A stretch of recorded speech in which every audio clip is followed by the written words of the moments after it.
Cette question à présent, que s'est-il passé exactement dans le quartier de Tuban, à Nouméa, samedi soir? Un civil rentré chez lui lorsqu'il a été agressé à hauteur d'un barrage, de voisins vigilants. L'homme se trouve être un policier qui n'était pas en fonction et qui s'est fait prendre à partie malgré le fait d'avoir décliné sa profession. L'agent a depuis décidé de porter plainte. Brigitte Wapp avec Marguerite Poigoun. Les faits se sont déroulés le samedi 1er juin dans le quartier de Tuban à Nouméa.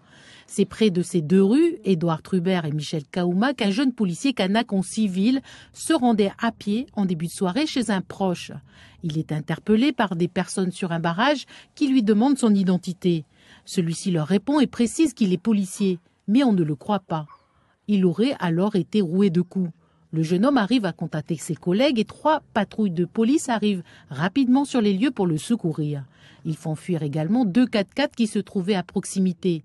Dans l'un des 2 véhicules se trouvait Gilles Brial, deuxième vice-président de la province sud, qui a été appelé sur place. Il nous l'a confirmé, tout en nous précisant que le jeune homme était énervé et proférait des insultes. Il n'a pas reçu de coups, mais a simplement été ceinturé.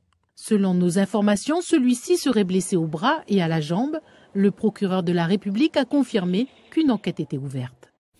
Une fois le JT terminé, un communiqué de presse a été fait expressément par les élus de la droite raciste néocolonialiste. Celui-ci témoigne une fois de plus de leur discrédit en tant qu'élus et de leur fébrilité.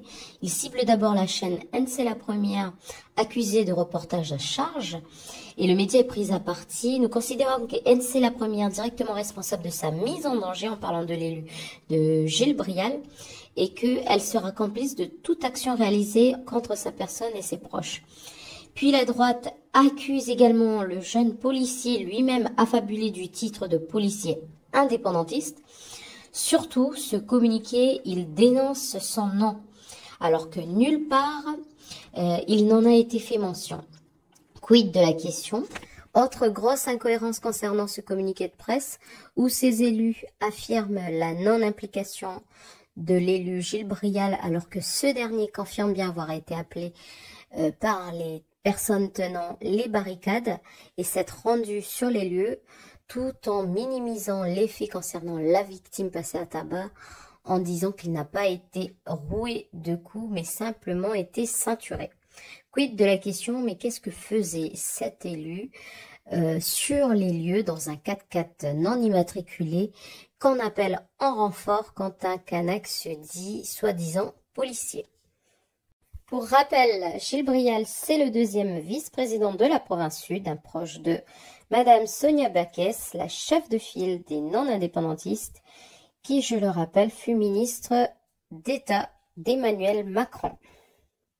Il est à noter qu'aucun article dans les médias français n'a été fait, aucun écho en métropole, pire, aucun tweet de Gérald Darmanin, le ministre de l'Intérieur d'ordinaire si rapide à soutenir ses forces de l'ordre, qui a mis en scène récemment l'arrivée des blindés sur le pays. Et pourtant, samedi soir, un policier a été roué de coups à Nouméa sur un barrage érigé par des miliciens non indépendantistes dans le quartier de Tuban, dans les quartiers sud. En attendant que lumière soit faite, une plainte a été déposée par le policier passé à tabac. Le procureur de la République confirme bien qu'une enquête est en cours et nous comptons sur la fermeté de la justice en matière de condamnation.